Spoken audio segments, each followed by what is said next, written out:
Hey everyone, Tyler here. Got another lighting breakdown for you. So just recently shot a spec ad to test out the Nanomorph Zoom lenses and made a video on that. I'll encourage you to check that out as well. But I thought I would do a lighting breakdown and show you how I lit everything, kind of my thought process and all that. I really enjoy doing these lighting breakdowns. So if you want to nerd out on some lighting, then let's hang out. So first of all, I'm going to roll the spec ad and then we can dive into each of the shots and kind of show you how I lit these. Where artistry meets tradition, and every sip is a celebration. Cheers to the blend that goes beyond expectations. Traveler whiskey is easy to drink, hard not to love.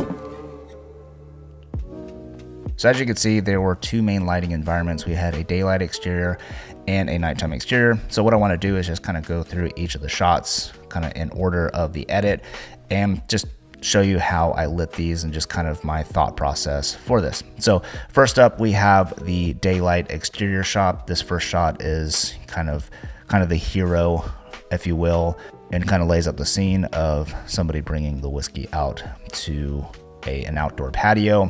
The idea was to kind of have this being a late afternoon going into the evening, just having good time with friends and all that stuff. So the daylight exterior, I kept it really simple. I just put a 600D Pro with the F10 Fresnel on a combo stand kind of behind some trees to get some of this like texture on the ground. And that's pretty much all I did for the daylight exterior shots. You can see the texture on the ground on this opening shot. And then the next shot was just to get a little bit tighter, another little hero shot of the whiskey getting put down on this whiskey barrel that we use as a prop.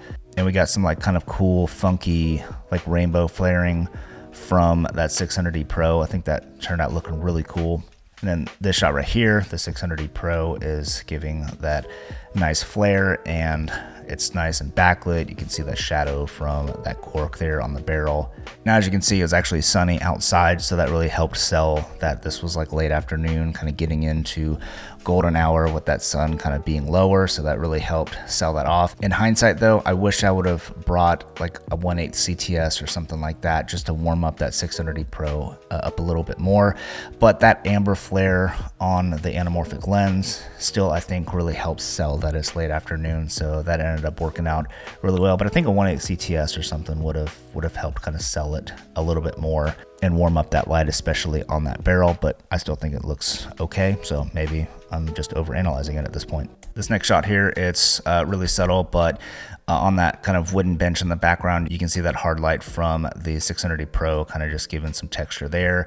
And then on the actual whiskey glass there, it's just kind of giving a nice little sparkle. And then on his face right there, you can see some of that hard light just kind of creeping through. Just little things like that, that's why I really like using hard light as much as possible, because it gives really interesting and sometimes even more natural looking textures as opposed to just using soft light. And then we move to the wide shot here. If you do a freeze frame, you can clearly see the combo stand in the shot, but with the fast pace of the edit, it kind of just disappears and looks like a branch, at least in my opinion. But now that I call it out, you probably will never not notice that. But the idea was just to kind of get a wide shot and then another lens flare, again, testing these lenses out. And I think a 1/8 CTS would have been a little bit better here just to help match the color of that sunlight hitting the rest of the trees. But as with the rest of these shots, they're pretty quick shots because of how short the edit is. So I still am really pleased with how it turned out. Now that's all for the daylight exterior shots, just one light, the 600D Pro, and that was powered with the Aputure Delta Pro. Actually, the entire set was powered by the Aputure Delta Pro, which actually ended up being really convenient because I can kind of wheel it around and not have to worry about running stingers and all that stuff. So that's the daylight exterior. Now let's move to the nighttime exterior shots. This is where we got a little bit more involved with the lighting and moving things around. Now the way the edit ended up turning out was the first two shots and the last shot of the nighttime exteriors were the very last shots that we got.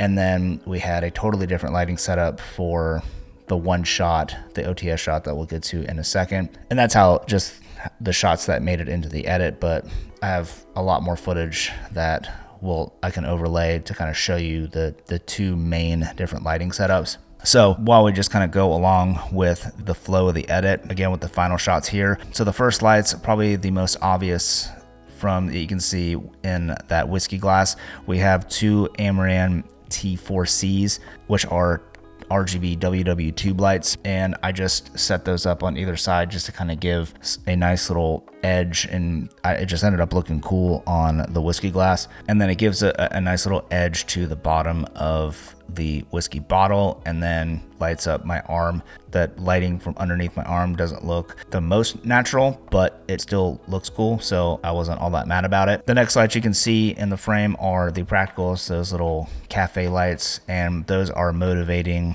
the next light, which is the Amaran F22C. I had that set at about 3700 Kelvin. That was being diffused by a 6x frame with magic cloth. That was basically to kind of be the key light for the talent. That's kind of what's lighting the front of them. And then behind them, I have 2 lights. The first light is the Aputure 300X with the Amaran Spotlight SE, and that is giving them that edge on the actual talent, and that just helps separate them from the background. And then I have the Amaran 300C and a giant softbox, and that is kind of giving the ambience to those back bushes and those trees in the background, just so it doesn't seem like you're filming into this black abyss. It just gives a little bit of environment to see there in the background. And then you can see, like on these couple of shots here that didn't make it into the edit, you can see a little bit more of what these lights were doing.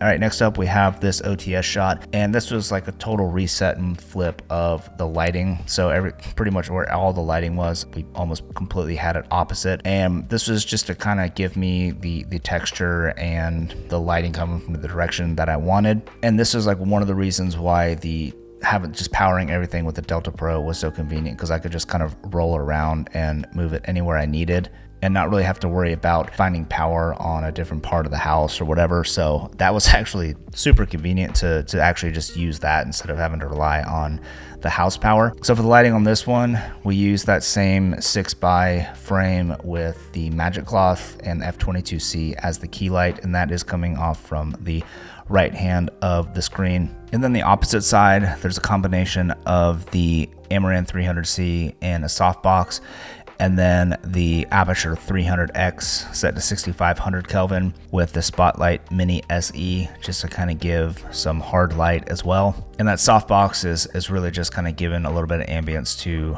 that ground, and then that 300X, that hard light, is kind of just helping giving a little bit of texture, like you can see on the palm of his hand and on his boot. And yeah, I love using hard light, and I think it turned out looking pretty cool. So that's pretty much all I have for this video. I really enjoyed lighting this. It was definitely a challenge to kind of light all this in such a quick manner. I mean, we pretty much started rolling at 5:45 and it was tail lights at 8 p.m. So a pretty quick shoot altogether. It was also just really nice having the Aputure Delta Pro on set with me, because it was just a lot more convenient to use that than it was to run stingers to a bunch of different outlets on the outside of the house, or even have to run a stinger inside of the house. So yeah, super convenient. It was just kind of cool to like power the entire set with a power station and not rely on house power. I thought that was pretty cool as well. So yeah, anyways, definitely go check out the description below. I'll leave a link to that and all the other lights that I used on this spec ad. But anyways, I think the spec ad turned out looking pretty cool. Appreciate you watching. If you have any questions, let me know down in the comments below. And if you want to see more of these types of breakdowns, then also let me know in the comments below. Regardless, I hope to see you in the comments, and I hope to see you drop by my next video. Peace.